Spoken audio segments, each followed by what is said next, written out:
Come to me, my children, for together you and I shall make great music together, for we shall control the world and purge the darkness from this land. And we are the members of Castle Hossenfresser. I have no idea what I'm doing with that one, but hey, whatever. Happy Halloween, ladies and gentlemen. My name is Austin. In these past couple of Halloween reviews, I've done a lot of weirdness. The first 2 years, I mostly covered stuff like Stand By Me, which is written by Stephen King, but is not exactly horror related. Then 2021, and I did Ghost, and that was more about a ghost rather than a ghost story. Like, say, if I were to talk about Beetlejuice or Ghostbusters. And last year, I did Get Out, which is probably my favorite film of the last decade, and really good film. And really, you should check that review out as well. So today, I'm going to talk about a favorite little horror movie of mine that I watched a couple years back, and now I have the complete collection for it, and I think it's time to talk about it. Ladies and gentlemen, Phantasm. Directed by Don Coscarelli, starring A. Michael Baldwin, Bill Thornbury, Reggie Bannister, Angus Scrimm. This Phantasm man on the front cover here, which is mostly just a slip cover. Got it at Walmart, and here's what this actually looks like. Yeah, here's that. So, without further ado, let's talk about it.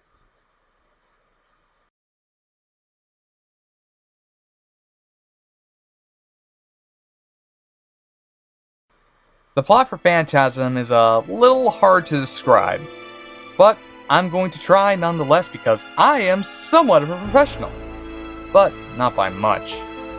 This is Mike Pearson, a 13-year-old boy who, during a funeral for a family friend, said funeral is also being attended by Mike's brother Jody and their friend Reggie, witnesses the feat of a mortician, who is known as the Tall Man, lifting a casket out of the hole and into a hearse.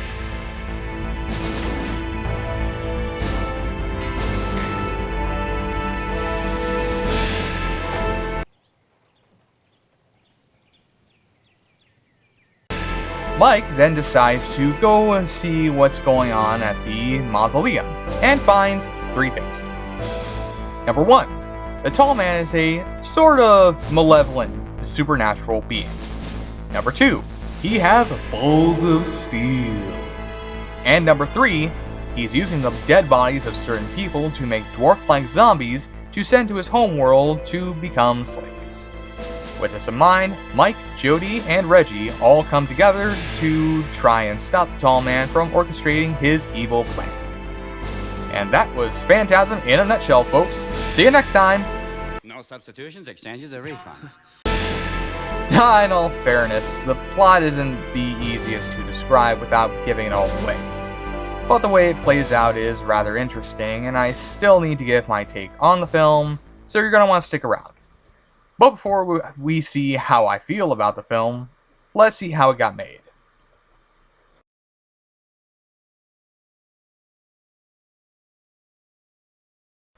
The concept of Phantasm dates back to a nightmare that director Don Coscarelli, who also directed The Beastmaster and Bubba Hotep, had when he was a teenager, where he was chased down a long corridor by a flying chrome sphere that would drill his brain out like it was the big, giant alien bug from the planet of Klendathu. And after witnessing the audience's reactions to the jump scare seen in his previous film, Kenny and Company, Coscarelli decided to make a horror film for his next project, especially since he heard how horror films are always managed to be successful, while most of his previous efforts, non-horror related, failed. And in doing so, he was able to combine his love for the genre with better business prospects. Aside from his teenage nightmare, Coscarelli also took note of Ray Bradbury's Something Wicked This Way Comes, a story he wanted to make into a movie, but by that point, Paramount had gained the rights to it before putting in a turnaround, thus allowing Disney to come in and make their version in 1983. And by that point, Phantasm had already come out, and, well, Don Coscarelli was focusing on other efforts. Anyway, the theme of a young boy's difficulty convincing adults of his fears was taken from Invaders from Mars, which saw that main character trying to convince people that he saw a flying saucer, while Dario Argento's Suspiria and its vagueness was another influence for Coscarelli, especially toward the end. And Fred Muro and Malcolm Seagrave's score was influenced by the musical stylings of Mike Oldfield, the man behind Tubular Bells, and Goblin, a band that often did the score for a lot of Dario Argento films, including Suspiria. The finale, meanwhile, was written specifically by Coscarelli to shock audiences, and in his words, send people out of the theater with a bang, which is really how most filmmakers want to end the movie. Now let's see how the filming went down.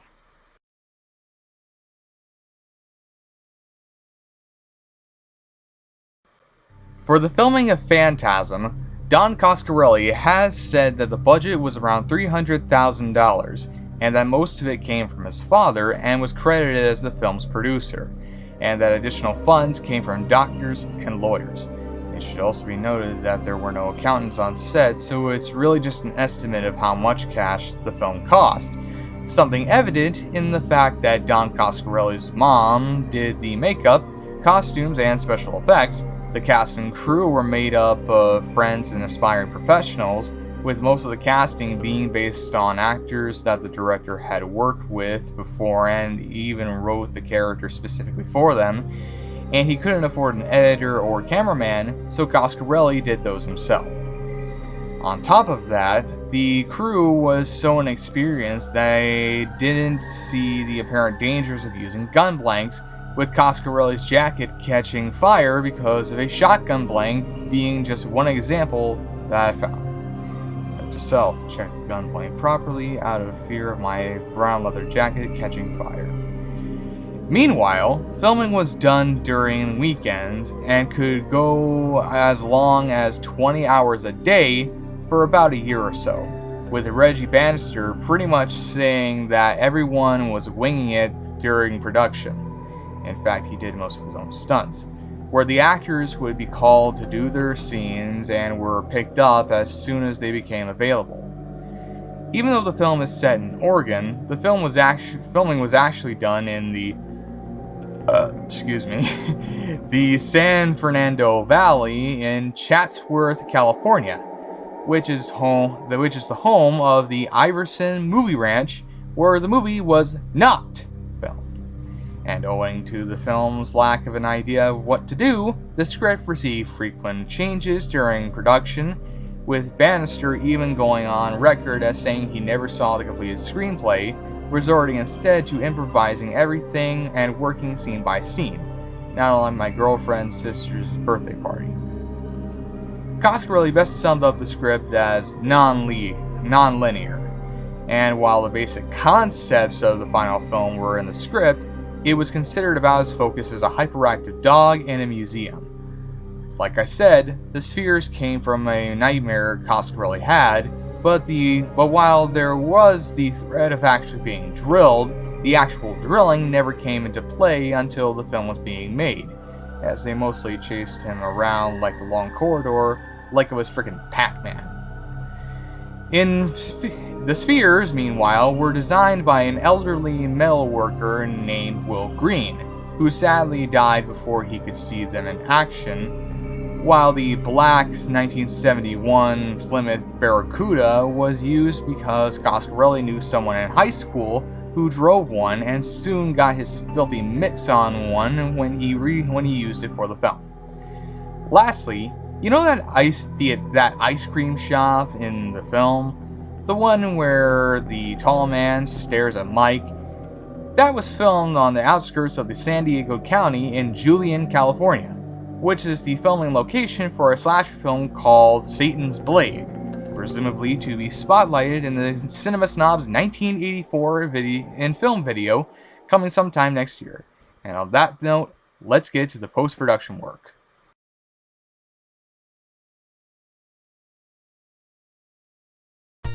Here's how the post-production went down. The duration of this work took 6 to 8 months to complete just after filming the movie. The first screening was summed up like this. Do something! Which Don Coscarelli chalked up to having too much character development, so he edited some of it out, and with this editing came the fractured dream logic that the film has going on. There wasn't a clear idea for an ending, so multiple endings were filmed, where one of them was even repurposed for Phantasm 4 Oblivion, for which Coscarelli attributed the choose-your-own-ending mentality in part due to the film's independent financing. One of the endings involved Rosemary giving birth to a silver sphere, one ending had a sphere reveal itself to be a dude, and the one ending revealed that the tall man was dead this whole time and it was actually Palpatine creating the spheres, which meant Mike was doomed to remain a mouse. Okay, I made those up, but I need to make this part somewhat longer, so here we are. Now then, let's get to the final verdict. I hear my lawyer calling. His wife's been possessed again.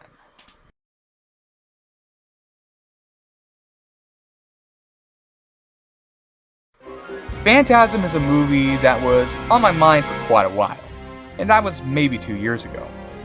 2 years ago, I watched the film when it was streaming through Amazon for free through Amazon Prime, because a free movie to watch for free without any other subscriptions is better than having to have a subscription for something you've already subscribed to, thus negating the necessity of said subscription, something that Amazon is more than guilty of. I gave it a watch, and well, let's just say I had an obsession with this movie. And that obsession with the film led to me grabbing that Phantasm 5 film collection that I showed you at a Walmart, along with a copy of Jay and Silent Bob Reboot, a film that I should really get around to watching sometime soon. But that's not important. So what is it about Phantasm that's so great? Because it doesn't have Batman anywhere, and I only mostly referenced it because it has that dude that I compared to a character in Tiny Toon Adventures, even though said character was based off a children's singer. Well, I can certainly say that cinematography is pretty good. It has an eerie, dreamlike quality to it, which fits with the film's atmosphere, helping to create a mood that feels unreal and chilling. Same with some set design. And considering Don Coscarelli shot the film all by himself, it really shows that he knew what kind of a movie he was making, and that he took it as seriously as he could with the budget that he had. The special effects are also pretty top-notch, which, again, when you factor in the budget, is kind of amazing that they were able to pull them off, with the silver spheres feeling like a truly intimidating weapon that you don't want drilling out your head, or really any other part of your body for that matter.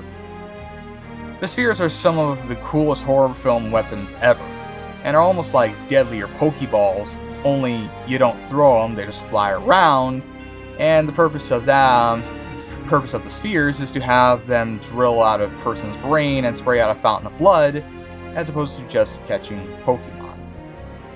The makeup for the dwarf zombies is also pretty good, and I admire how they are essentially more violent Jawas with yellow blood, which is also what the tall man has, yet somehow it's not as acidic as the Xenomorph's blood, which is a sort of lighter yellow. Also, I like how toward the end, the mausoleum just vanishes with some in-camera LSD-esque effects, as opposed to just having it explode owing to the film's low budget, which is kind of funny, yet also strangely fitting with the film's tone. The acting is also pretty good, with A. Michael Baldwin giving an endearing performance as Mike Pearson, the main character who begins to suspect something strange is brewing at the mausoleum. As Mike, Baldwin conveys a sense of fear of what's going on, as well as feelings of angst due to his brother potentially leaving him behind, especially following the death of their parents. Mike is the type of character that's identifiable because you know what he's going through. He's scared of losing someone close to him, especially at his age, because, well, if you lost someone at his age, it would screw you up royally. And considering what happens near the end, I'm surprised he wasn't just talking to a shrink instead of having a nightmare and confiding in Reggie.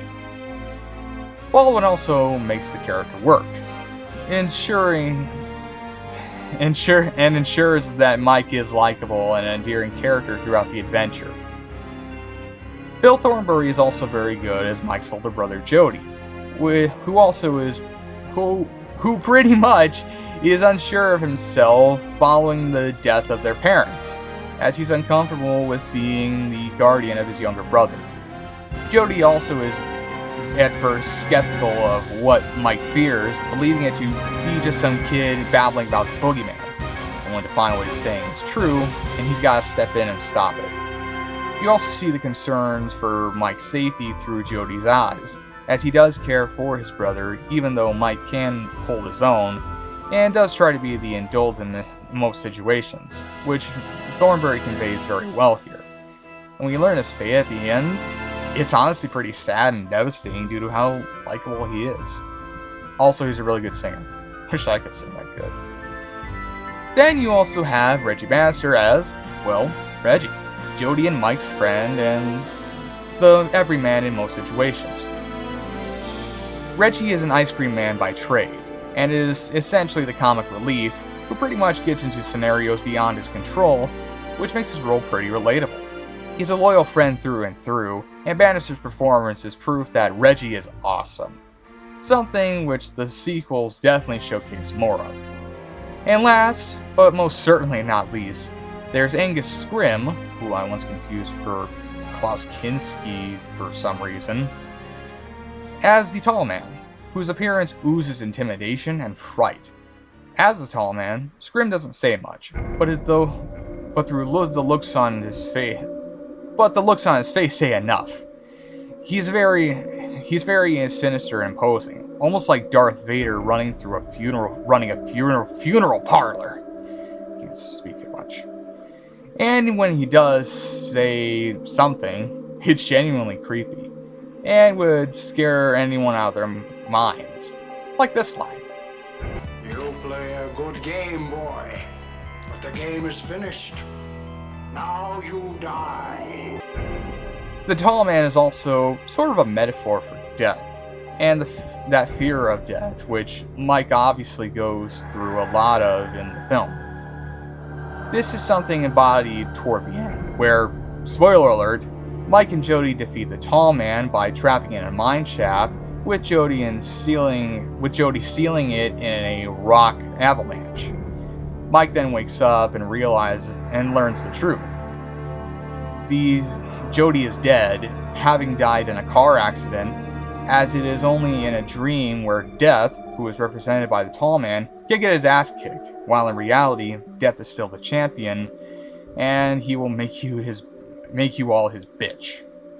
In a way, the Tall Man is the Grim Reaper, and no matter how you slice it, Angus Scrim is great here, and has one talent that is sorely missed.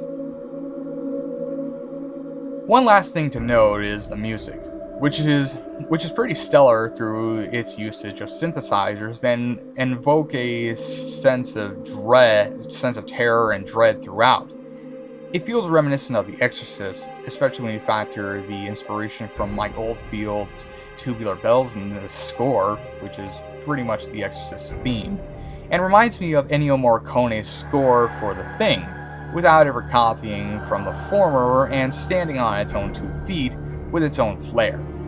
I can't criticize it for sounding too much like The Thing, because that film wouldn't come out for another 3 years, the same year Don Coscarelli did The Beastmaster, and even then the Thing's score stands on its own when compared to either film. It's the type of music you hear when being chased by a large figure in slow motion, and it works perfectly in this film, especially considering how it was very difficult to emulate the same sound twice with the synthesizers they used. So, yeah, that's really all I have to say about Phantasm. It's not a whole lot, but what it has going for it, it works flawlessly, and overall, it is a fantastic film worth watching again and again, and one of my favorite horror films of all time.